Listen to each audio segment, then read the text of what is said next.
Welcome to this episode of the Midlife Midsters podcast, your podcast for inspiration on being bold and saying yes to everything that midlife has to offer. Today, we're going to talk a little bit about the people that have inspired us and who have taught us something about how to live a full and active midlife. And before we get started, I want to say hello to my friends and have them say hello to you. So, I'm Marianne. I'm Michelle.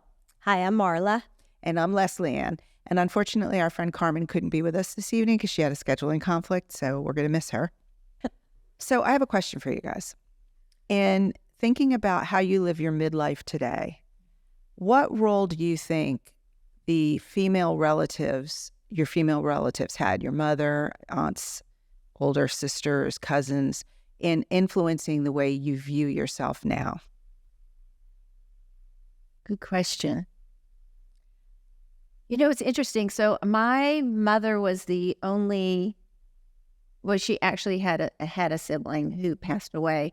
So I didn't have aunts on her side, and she was from Scotland. And so here in the States, or when I lived in Australia, I didn't have any female role models family-wise. And my father was the youngest of four, and his sisters lived in the United States and were quite a bit older than him, excuse me. So it would only be my mother that's related. And I would say what I took from my mother is grit. My mother has grit. She also has a lot of she has an adventurous spirit.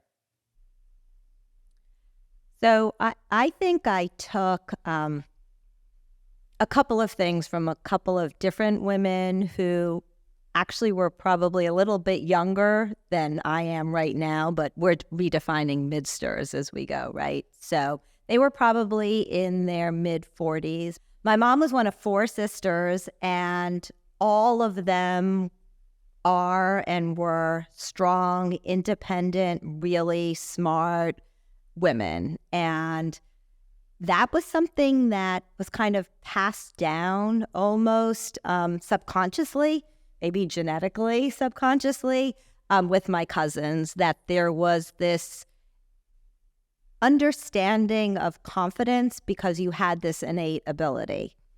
My mom went back to school to get her master's degree in gerontology when my brother and I were pretty much in high school, and she didn't really have to be quite as hands-on with her child-rearing responsibilities. So she went from having a part-time job to going to school, getting a master's degree, and pretty much having a new career at a later point in her life. That's so interesting. Your mother got to receive her degree in gerontology, because my mother actually got her master's and a nurse practitioner in gerontology.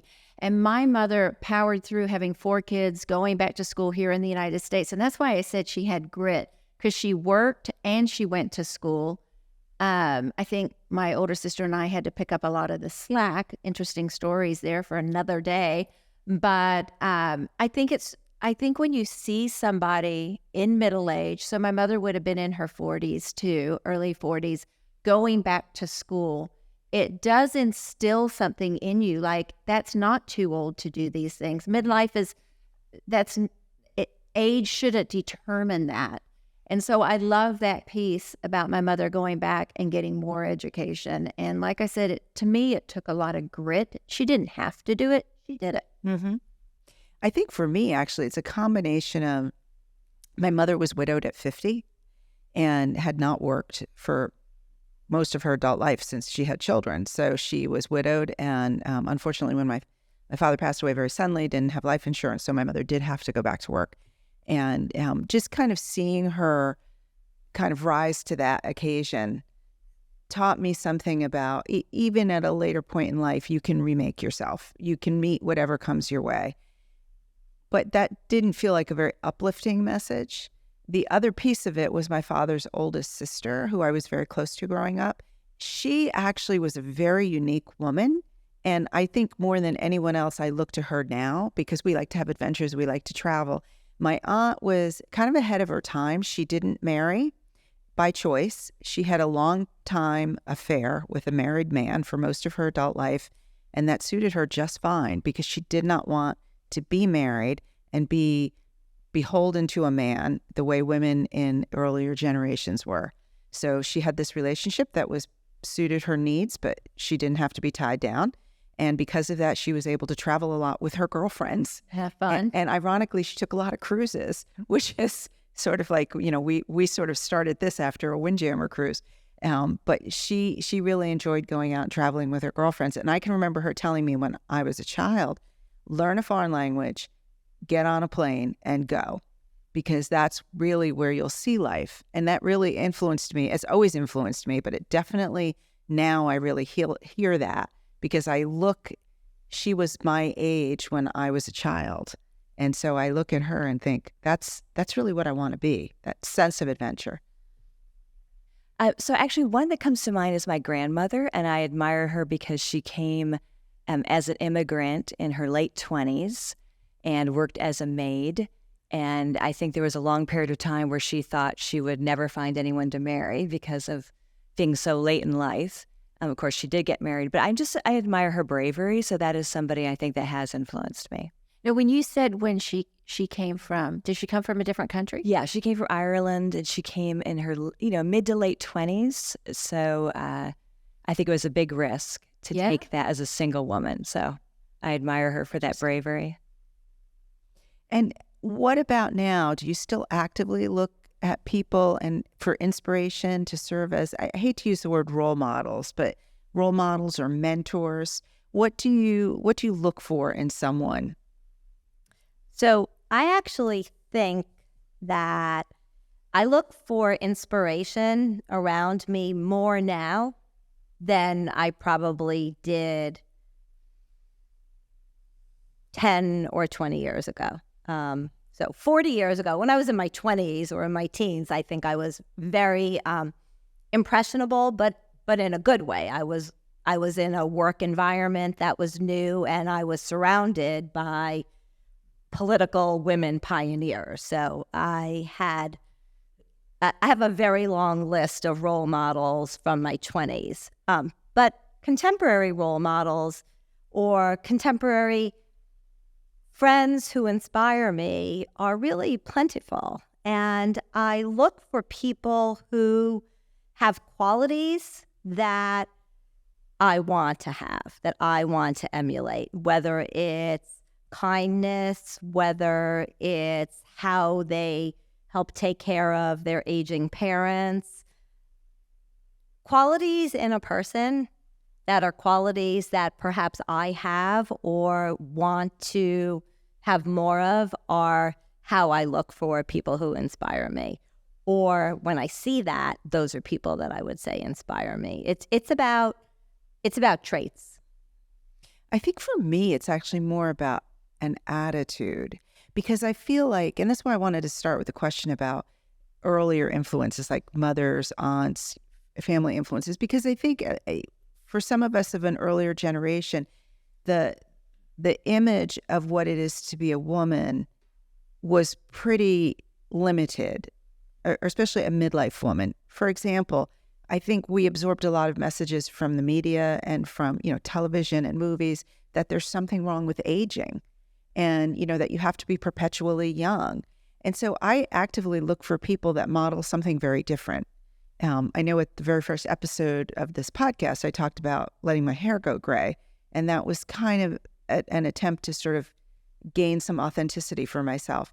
And that's kind of what I'm looking for in other people. So I really always appreciate when I meet someone that is okay with the fact that they're not as fit as they might have been when they were 20, and maybe their hair is gray, or maybe, they have wrinkles on their face, and they're embracing that and loving that, because that's part of life's journey. And it feels good to surround oneself with other people who make you feel good about being where you are. The point you're raising now is something I was thinking about, because how you're inspired is so personal. And I almost want to say it's like personalized medicine, right? You can't treat everybody with the exact same care plan, right? Everybody's different. Everybody's body is different. Everybody's genetic composition is going to be different. So same thing with inspiration. So I think that for me, I'm looking for people with qualities that I want to emulate, because that's part of my personal growth. So very interesting to hear a different perspective on how we find or where we find inspiration. You know, I find it kind of two aspects to finding inspiration. One is, I think throughout my life, I've stumbled upon it. So there's somebody that comes into my life, maybe they're close, maybe they're not, but I notice certain things about them that really touch me and inspire me. And it is usually empathy, kindness, positivity.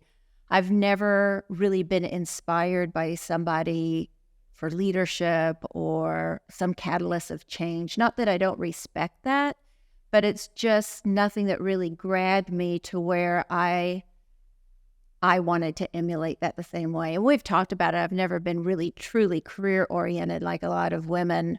I wanted to be home with my family, number one. So we do stumble upon it, or I've stumbled upon it. And then the second thing, if I seek it, and sometimes I do, but I look at what I hope my ideal life would look like. Mm-hmm. And so I look at that ideal life, and then I find people that are living that. So they're adventurous, they travel, positivity, great relationships, good marriages, good friendships. So some I stumble upon, some I seek out, but I seek out because I want to be the best version of myself. And looking at my ideal life, there are people out there doing that, and I admire them so much. So I think midlife is also a time to decide what you no longer want to be influenced by. And I think I had a lot of my previous decades influenced by conformity or what seemed to be the expectations, like, focus on your career in your 20s and your family, of course, in your 30s and 40s. So I'm interested in people who seem to be able to push back on conformity. And there's one person on social media I admire right now, which is Paulina Poroskova. And those of us will remember her as a supermodel, married to Rick Ocasek of the Cars. And I've read her book and I read her Instagram, and she has a very strong sense of clarity about what it means for her to be 58 and to be very open about that. And she's posted lots of photos of herself, right, in various stages of dress and undress, and she owns it, and she's very pleased with herself. And she gets tremendous pushback from people who tell her that's not how a grandmother should behave, that's not how someone of her age should behave. And she's very clear in kind of saying to them, that's your stuff, that's your baggage, and it's not going to rent space in my head anymore. So I really admire that, her ability to kind of see through that and make her own choices about what she wants to do with her life. So, It's interesting, Michelle, because I follow her as well. She has to be one of the most authentic women on Instagram today, and I appreciate that. So she owns it, but she also loves it. And I love that about her. She is inspirational, but talk about authentic. She just puts it out there. She is probably the best version of herself. Yeah, and just today she posted 2 versions of herself, one with professional makeup and great lighting, and then she shows all of that, and then she comes on with no professional makeup and great lighting, and you see the difference, and she owns it all. And I think she's inspirational, and I also think it's amazing because what I thought she might be like as a person based on the supermodel days is entirely the opposite of what she's like. If you read her book too, it's a very fascinating life story. I might have to borrow that from you. I sort of feel the same way about Emma Thompson's movie, the Good Luck to You, Leo Grande, where she, at the end, where she opens her robe and she's looking in the mirror and you just kind of see her adult midlife body for what it is. And, the ability for an actress of her acclaim to stand there on film and do that is pretty inspiring and also affirming, because it's like, I looked at her and I was like, okay, I look like that. Can't be that bad. Yeah. And it's hard. And that's not to say that it's not okay to decide that you want to change some of those things about yourself, but it should be a decision that people make because they decide for themselves they want to look a certain way, not because they think they have to look that way to, be a woman in our culture. Do you know what I'm saying? Yeah, and I was struck by what you said earlier about, the aging piece, because I think there's so much more pressure in midlife around how aging looks for women than men. So I really think it's a comparable term. Like for men, we often say in midlife and later that they look distinguished, We don't have that term for women. So I think I want to really focus my own language too. Like, instead of saying, oh, you look young or you look great for your age, it's like, you look rested, you look healthy, you look happy. And I think that we have to kind of reclaim the language we use around what aging looks like to us. And again, I do think aging is this huge influential force in midlife. So I think that's why it comes up so much in conversation. I love what you just said about language, because I think that's so important. And actually, in terms of influences that I look for, I actually look a lot to the younger generation, because younger women have tackled a lot of these things. Well, actually, we've tackled them for them, but they're at a different place and they speak differently about themselves and they look differently at the world. And I actually really find that to be very inspiring. So sometimes when I'm thinking about something and trying to sort it through, I will definitely speak to my daughter or to my son's girlfriend or to one of my daughter's friends and ask their perspective on something, because they just see things differently. And it's almost like a light bulb goes off, like, oh, I wouldn't have thought of saying it that way, expressing it that way, and therefore not of thinking of it that way. There was it's a little bit of a digression, but it kind of fits what we're talking about. I remember seeing a TED Talk about this gentleman. I want to say he was Vietnamese, and his parents had left Vietnam after the collapse of Saigon. And he was talking about how his parents never experienced homesickness. And it's because they didn't really have a word for homesickness.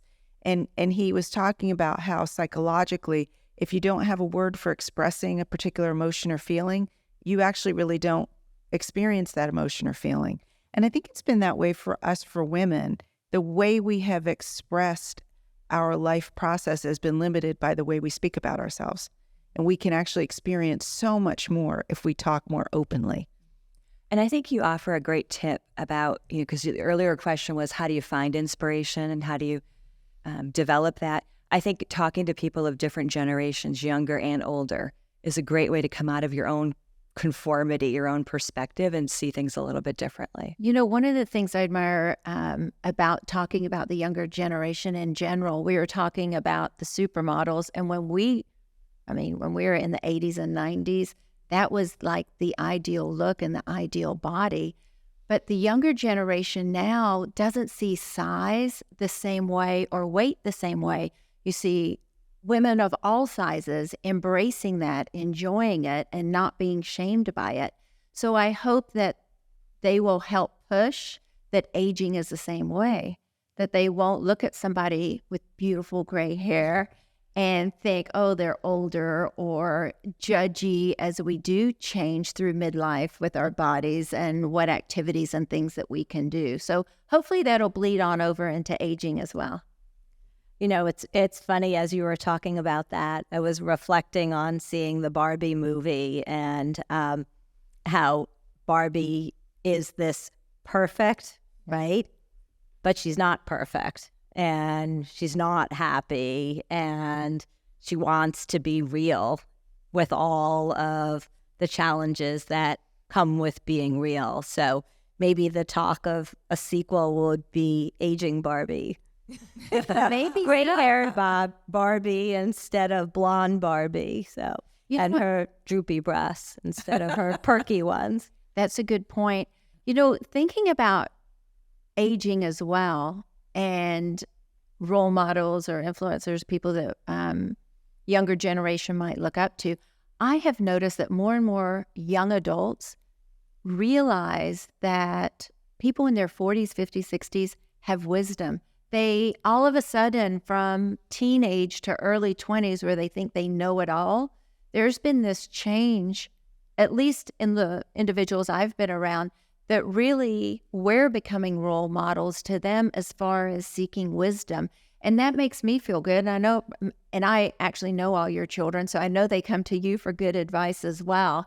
But it makes me feel so good, and makes me feel like I have some worth to another generation, because they don't have that, because they have some wisdom, but it comes with life experience. There's a big responsibility to that too. There is. Because I really struggle not to just say, well, this is how it was when I was young, so you should do it this way, or this is how I would do it now. And I think I can say this. My daughter and I had a conversation about something that was troubling her, and she was asking for my advice. And, I was giving advice, and she was kind of pushing back and saying, but that wouldn't work because of this. And then it certainly, again, talk about a light bulb going off.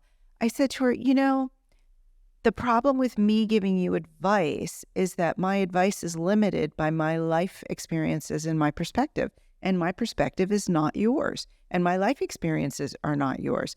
So I think the thing that I can tell you is trust yourself. Just trust yourself. It's not easy sometimes to make decisions in difficult circumstances, but you're a smart young woman and you know what you need to do. And I think she really appreciated that. But that's the wisdom, I think, that comes from being older, is that you can just trust yourself. I think as women, we weren't necessarily raised to trust ourselves. We were raised to second guess ourselves, defer to other people, serve other people. But the younger generation has the freedom to just say, I'm just going to try this and do it. So I'm going to tag on that. And this might be hard for me to express, but I'm also thinking, what else don't I want to be influenced by anymore?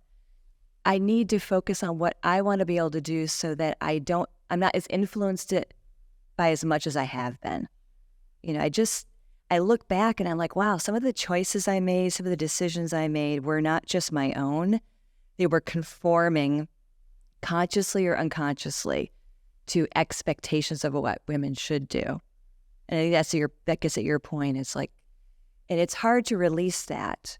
I love that you said that. And I think that, and we've spoken about this before, one of the reasons we love collaborating and being together as women is because we've broken out of that. We realize that our influences are like through our friends and people our age and watching them how they live. And it's not so much the patriarchy. And I think we did grow up with that, but not so much. Most middle-aged women now, I feel, get a lot more influence from their peers, female peers. I think I had a very different experience because my early career, probably my first 10 years, was working for women's organizations, led by women, focused on issues for women, supporting each other, helping women get elected to Congress. So I didn't really have that experience. And I remember going to a job where suddenly the company was going to be led by men. And I kind of wondered what that was going to be like. So I didn't really, outside of the typical societal norms, my personal experience and my earliest career experiences were all in women-led organizations. And even I remember we had a president of the board of one organization that I worked for. He was a man, but he was the president of Planned Parenthood of New York City and was such a strong feminist and so articulate about empowerment for women that I didn't really experience that type of patriarchy in the workplace.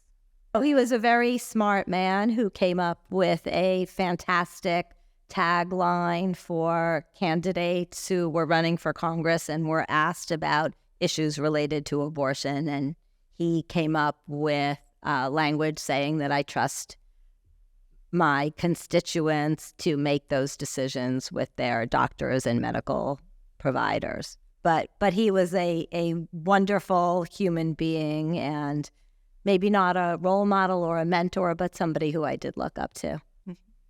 And there are men in my life that I do look up to, but not so much in the past or in my career. My husband inspires me every day. I mean, your husband is extremely inspirational. He is, and he's my number one cheerleader, but he's also very successful, very driven. He takes risk. And I have 2 boys, and I hate to bring up my family, but they inspire me too. A lot of the same qualities as my husband, but they're also empathetic and compassionate and kind as well. So I'm not saying that there's no men out there to inspire women, but where I am right now in life, my biggest inspiration come from my peers, my friendship peers in general? I think at this point in life, it is entirely possible for men to provide as much influence, inspiration, guidance into midlife as women can, because there are some issues that we experience in midlife that are kind of universal, right? We're all getting older. There are medical issues, limitations maybe on the ability to do things that we did in the past. And when you see other people approaching that and dealing with that with great grace and courage, then that, regardless of whether it's a man or a woman, that is something I think that I take guidance from, I take lessons from. I'll go back to what I had said earlier about people who inspire me because of their qualities or their actions. And so one of my friends would drive to upstate New York on a regular basis to take his father to cancer treatments. And he would drive 7 hours to pick him up, then drive 2.5 hours into New York City, and then drive 2.5 hours back. And I remember a conversation around that where I said, I need to be a better daughter to my parents. And I will say flat out, he inspired me to think about what type of daughter I was at this point in midlife. Well, I think for listeners too, like you said, that was a friend and you saw that, but open your eyes to what's around you.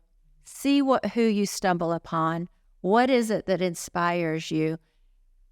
Because you will run into people around you that are like that.